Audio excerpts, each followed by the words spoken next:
Di ba sinabi ni Senate President Alan Peter Cayetano na nagkukuntsabahan o nagsasama-sama na ngayon yung mga dating galit na galit dito sa mga Marcos. Never again, never forget na halos lahat na ng hindi magandang salita binabato nila dito sa mga Marcos. Ngayon parang sila na ngayon yung magkakasama. Dahil nga yung script na pinalalabas nila, yung kanilang mga narrative, talagang pare-parehas na. Tulad nung sinabi ni Senator Win Gatchalian, kaya niya sinuspinde kung bakit niya nilockdown yung Senado, dahil meron nga daw threat dun sa Senado dahil ang kanyang pinagsususpetsahan, yun yung binigay na tip ng NBI, na yung mga kasamahan daw ng 18 ex-marine na dating security aide ni Saldico, yung magiging pasimuno ng kaguluhan sa Senado, kaya nilockdown muna yung Senado para daw sa security. Ngayon, itong mga dilawan, especially yung isa sa pinaka number 1 na haters ng mga Duterte, itong kung tawagin nga nila, sundalong kanin, na nakikipagkuntsabahan na ngayon sa mga sympathizer ng NPA, kasi yung kanyang grupong Magdalo, kumbaga kinukonsidera nila itong si Risa Hontiveros na maging standard bearer sa 2028 presidential election. Alam naman natin yung grupo ni Risa Hontiveros kilala rin isa sa mga sympathizer ng NPA, tapos yung Magdalo supposedly yan yung samahan ng mga sundalo na lumaban kay Gloria Arroyo nung nagkaroon ng stand down sa Makati, di ba? So ngayon, magkasalip pwersa na ngayon yung dalawa at ini-endorso na ngayon ng grupo ni Trillanes itong si Hontiveros. Tapos ito sila Hontiveros ngayon, yung mga dilawan, di ba, mga certified yan. Hindi na, kumbaga nananahimik sa issue ng korupsyon sa panahon ni Bongbong Marcos. Ang tinuturo nila ngayong pinaka-mastermind dito sa gulo sa Senado, yung maggugulo daw ba, yung mga kasama ng mga ex-marine, mga Duterte daw. So ito, panoorin po natin itong paliwanag ni Antonio Trillanes na bakit Duterte yung nakikita niyang nasa likod nitong kaguluhan sa Senado, yung threat bang mangyayari. So paano niya to i-connect sa mga Duterte? So ito, panoorin po natin, pero syempre bago ang lahat, kung hindi ka pa nakasubscribe sa Makapili TV, baka naman pwedeng pakipindot po muna yung subscribe button at the same time palike na rin po ng video, wala naman pong bayad dyan, kaya pindot na. So ito, panoorin po natin. Anong patunay na ang pinagbibintangan nila na naman ay ang mga Duterte pagdating po dito sa threat sa Senado? Baka lang po, pwede kayo mag-share. Regarding dito sa threat sa Senado at sa June 12 na posible daw na may mangyayari sa Malacanang. Meron po tayong nahagip na impormasyon na may mga nagpaplano. Basically, ito yung kampo nila Duterte. Tapos may mga kasama sila na iba't ibang mga puwersa. Doon sa hanay ng military, active, wala. Pero doon sa mga retirado, marami. Yun yung mga aktibo. At kung yun lang naman, yung mga retirado lang, Opo. hanggang ganun lang naman yun. Nagbe-ventilate lang sila na. Opo. May mga nagsusubok mag-recruit, pero wala pa silang nare-recruit as far as we know na enough to tip the balance. But they will try. Ang aming impormasyon ay naghahanap sila ng political trigger. Last week, gusto nila, in-expect nila yung paglabas daw ng 18 ay magkukos ng outrage para lumabas yung mga tao. So artificial siya eh. Pero dun sa echo chamber nila, sila galit na sila. Akala nila dun sa real world, outside their echo chamber, ganun din yung sentimiento. Hindi, di ba? So medyo nilangaw. Diyan pa lang, alam mo nang mahina utak nito ni Trillanes eh. Grabe naman ko baka sabi si Banat Bay na walang utak itong si Trillanes. Pero di ako naniniwalang walang utak ito si Trillanes. May utak to. Kasi kaya niyang pagtahi-tahiin yung mga kasinungalingan, yung mga narrative ng mga kasamahan niya. Napapaniwala niya yung sarili niya. So ibig sabihin, may utak pa rin itong si Trillanes. Kahit paano, kasi meron pa rin naman siya nabobola. Kasi nabobola pa rin niya yung mga kasamaan yung mga dilawan, mga tinklawan, pati yung kasamaan na dating kalaban nila, yung mga sympathizer ng NPA, nabobola niya. So, hindi, para sa akin, hindi totoong walang utak itong si Trillanes.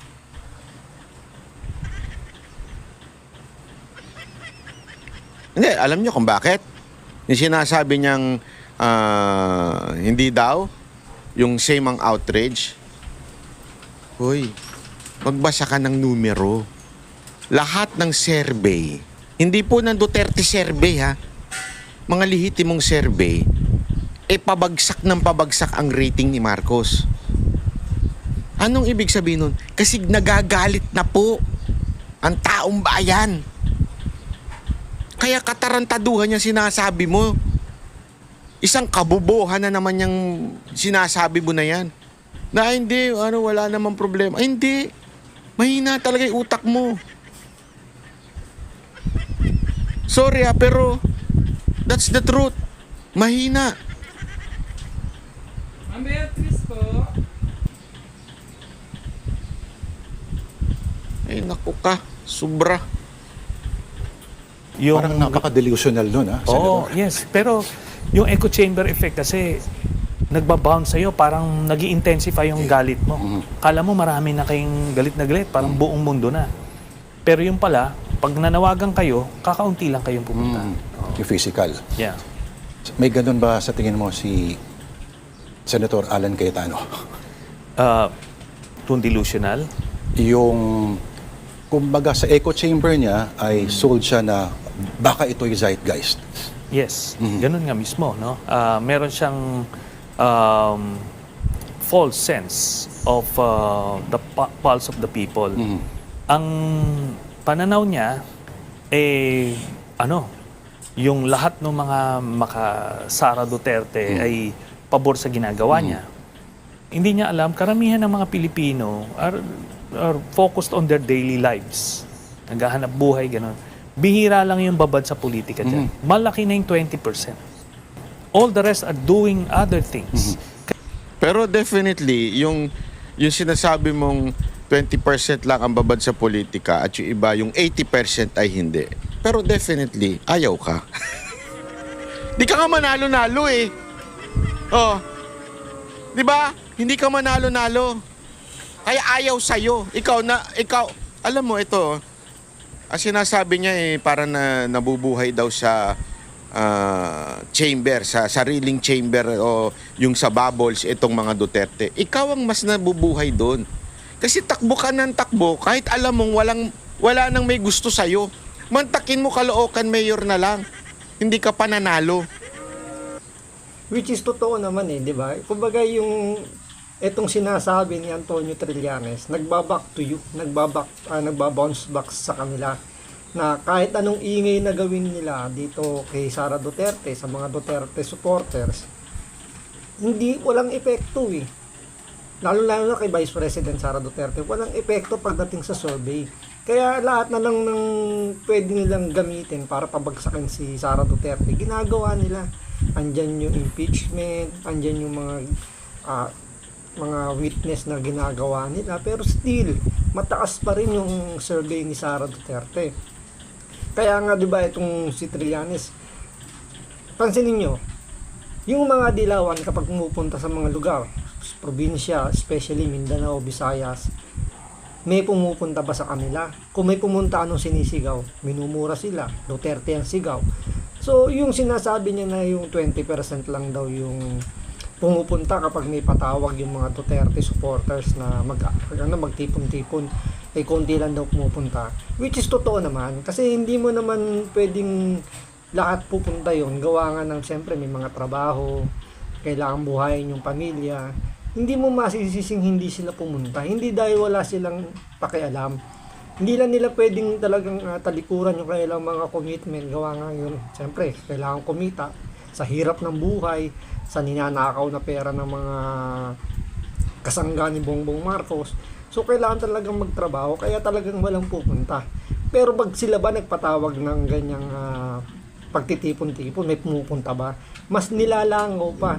Kaya ang ginagawa lang nito ni Trillanes, kung ano yung nakikita nila sa kanila, na mga failure nila, yung mga sablay nila, ibabato nila yun dito sa mga Duterte supporter para palabasin ito yung mga nilalangaw, sila ang hindi.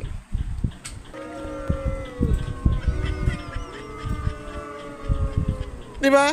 Kung gusto ka talaga ng tao, sigurado yan. Kasi famous ka eh. Pagdating sa name recall, kahit saan nandun ang pangalan mo. Sa Imbornal, sa Cubeta, sa Taihan, nandun ang pangalan mo, Trillanes, ang mabahong pangalan. Ganon, di ba? Nandun ka eh. Pero bakit di ka nanalo? Kasi akala mo talaga mananalo ka. Akala mo sikat ka na. Pero talo ka pa rin. Mayor na lang ng Caloocan yan, olat ka pa. Subukan mong tumakbo senador ulit. I challenge you, tumakbo ka national. Kung talagang sa tingin mo sikat ka na at magaling ka, pinaniniwalaan ka ng taong bayan, tumakbo ka sa national. Tingnan.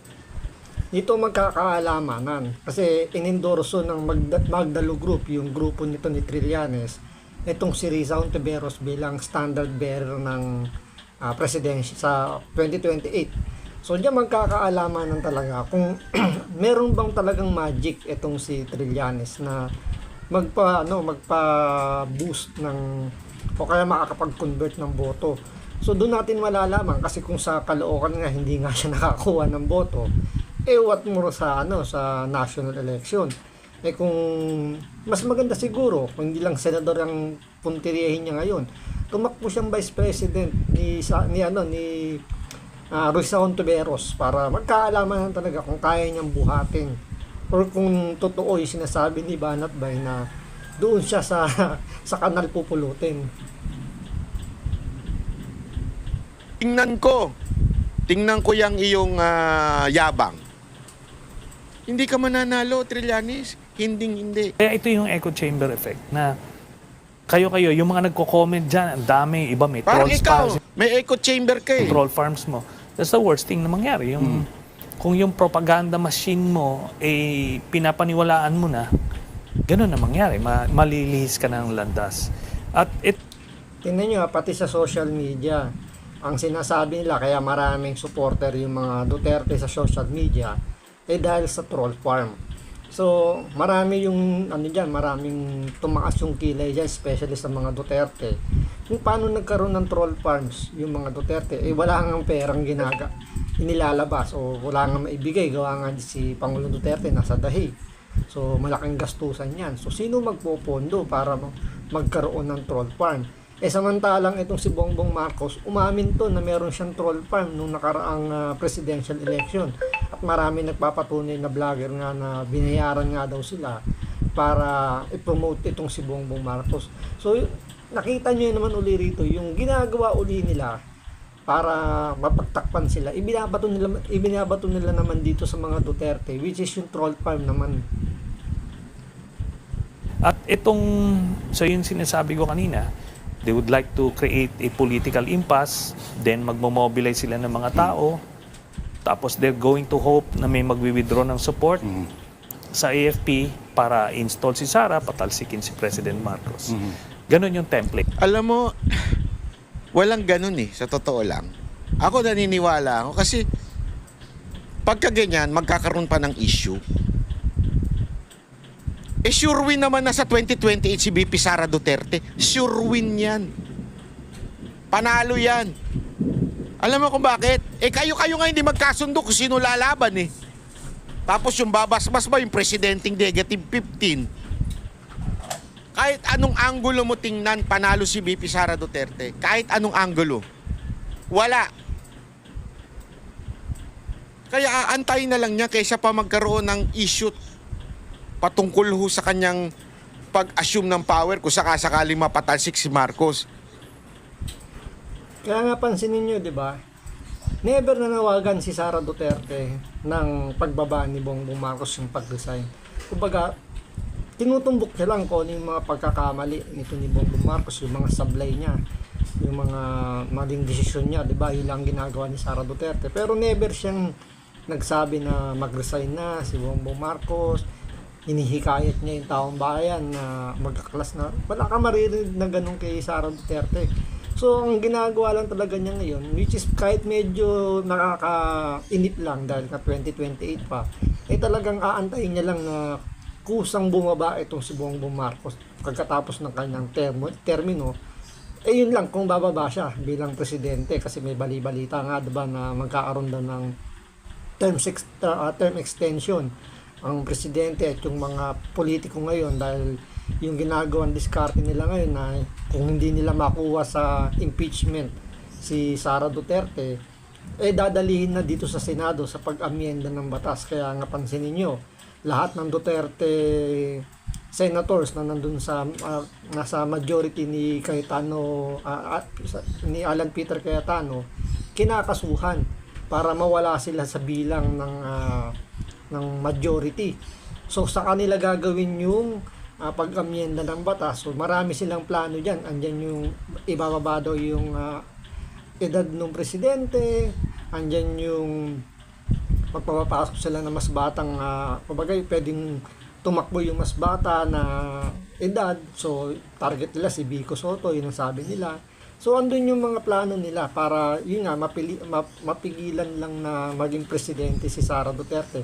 So doon pala makikita nyo na dahil nga walang ma-endorso rin si Bongbong Marcos, so lahat na lang ng pwedeng gawing panabla dito kay Sara Duterte, gagawin nila by hook or by crook.